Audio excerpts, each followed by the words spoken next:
Kung kaway lang mula kay Duterte, nagkagulo na ang lahat. Inabot ng 15 minutos papasok ng COMELEC building si Duterte sa dami ng mga gustong sumugod at makadaupang palad ang kandidato.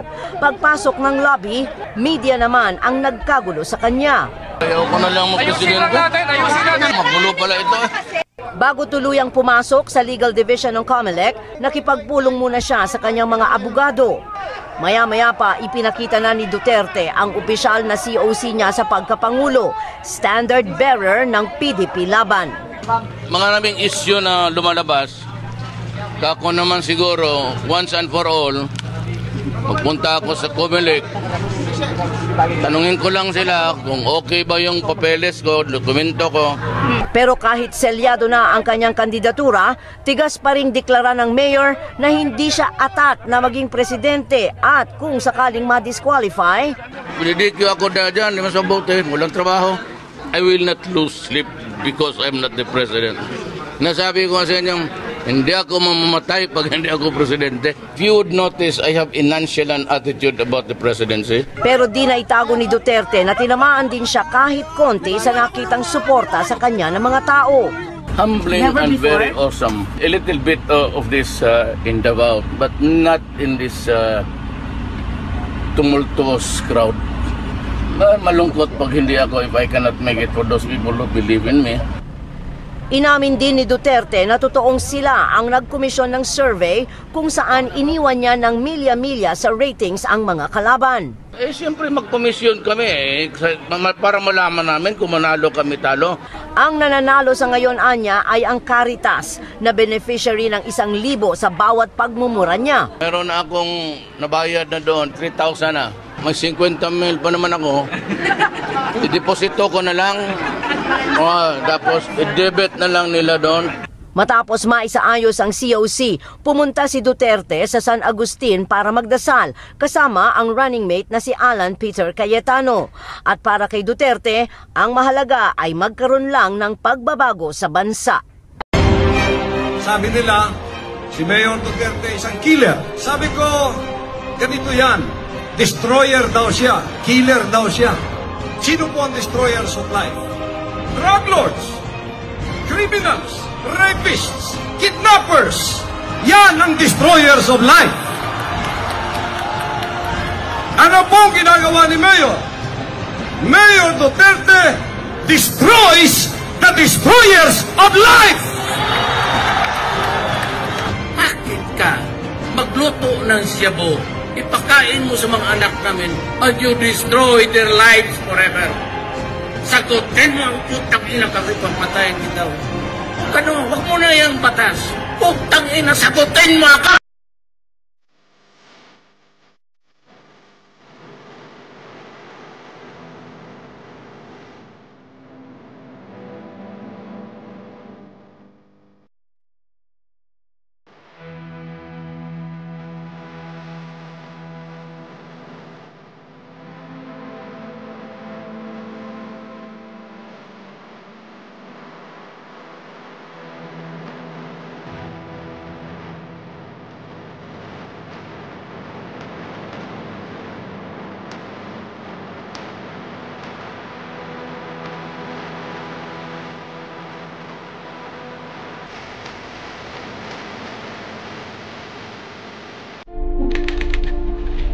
Hindi napigilan ni Duterte na mapahagulgol sa harap ng puntod ng kanyang mga magulang.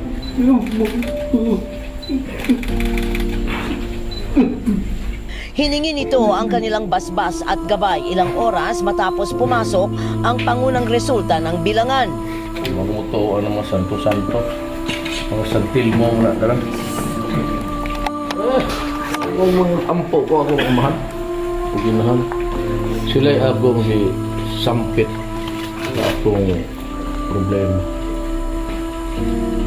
Problema na ako, unsaon, na ako ng akong pag-iugat at lagay. Pero kamo mga problema, unahon ko.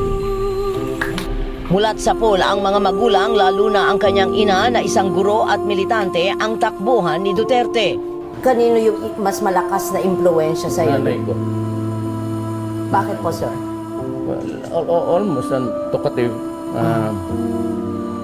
Tsaka yung temper. Do you ever cry? Yes. When my mother died, yung nagkanta ka ng You Raise Me Up, halos mabutit na lang nandiyan. Hindi ko natatapos yan because I bug now and I cry. Malaking bagay sa pagtakbo at pagkapanalo ni Duterte ang mga taong nasa likod niya. Dadala. Alis. Tanghal.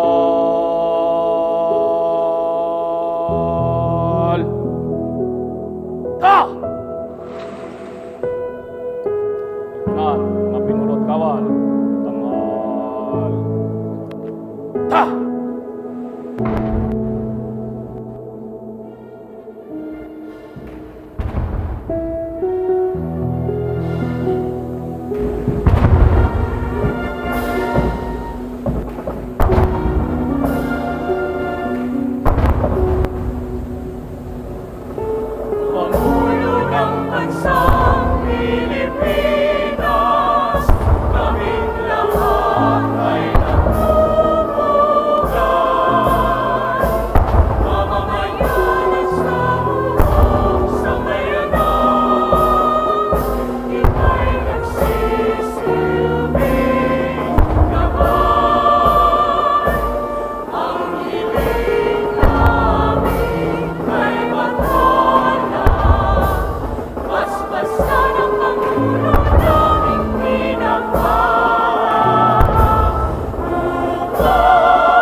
Dadala. Alis. Baba.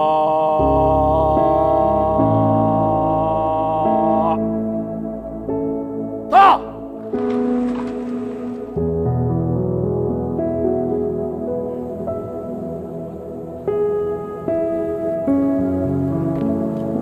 Mahal na Pangulo, handa na po ang tanod pandangal upang liputin.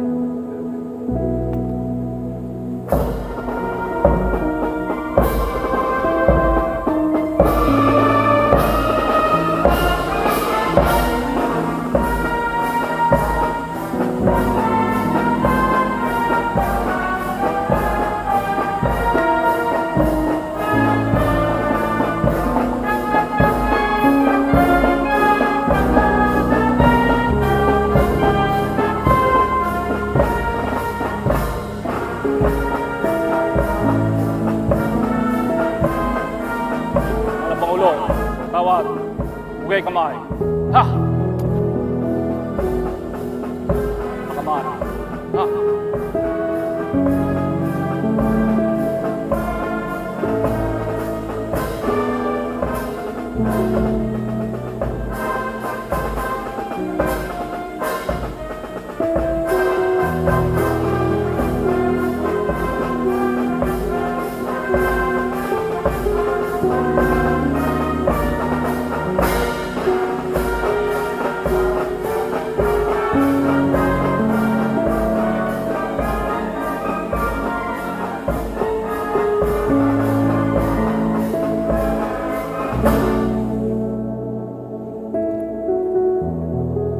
Tanghal.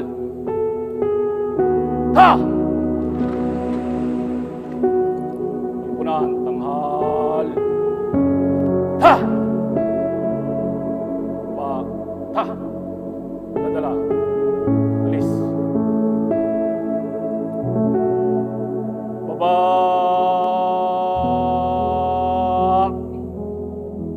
Ha!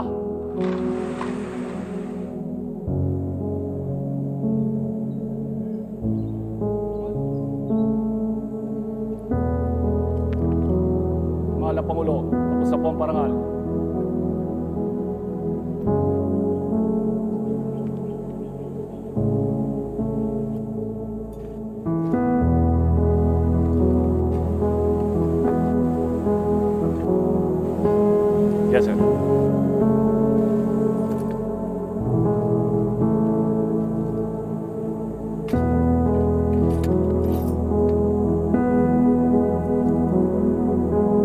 Mga kasama, pinapaabot ng ating mahal na Pangulo, galang-galang Benigno S. Aquino III, ang kanyang taus-pusong pasasalamat sa parangal na ginawad natin sa kanya ngayong umaga.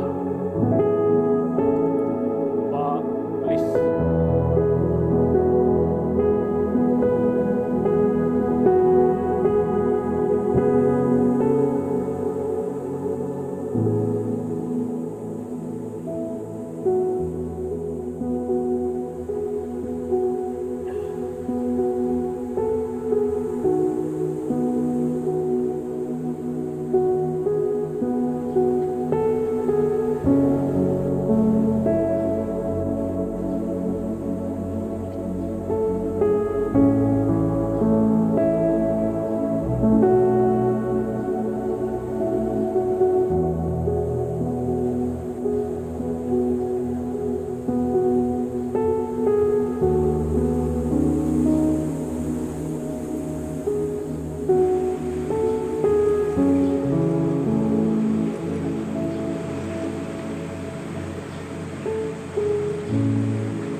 Ito lang po kami. Ito lang po.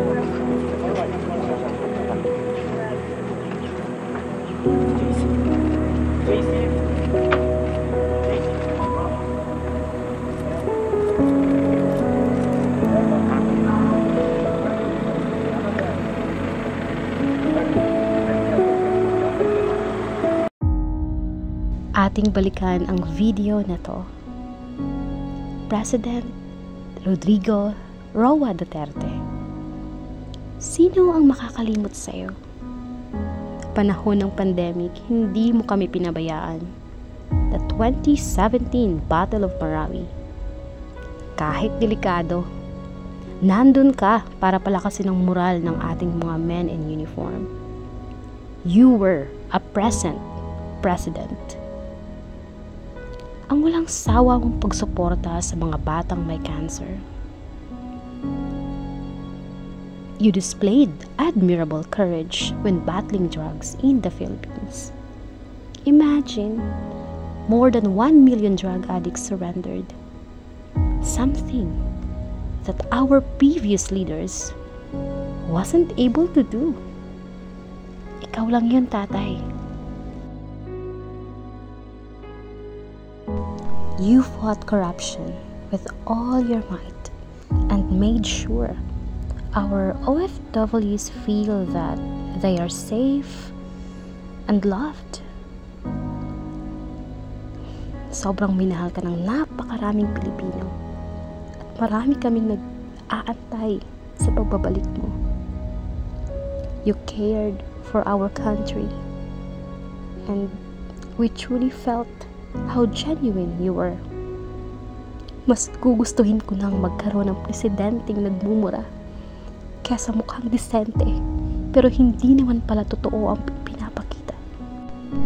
In behalf of the millions of Filipinos who love you, those who truly support you, PRRD, maasa kaming babalik ka ng buhay, malakas, malusog. Mag-aantay kami. Mag-aantay kami sa araw na finally, nasa Pilipinas ka na ulit. Gaya ng hinihiling mo. Buong puso kami nagpapasalamat na naging presidente ka namin. Hindi nila alam kung gaano kasakit ang ginawa nila na to. Matatapos din to, tay. Makakabalik ka din. Salamat. Daghang salamat. PRRD.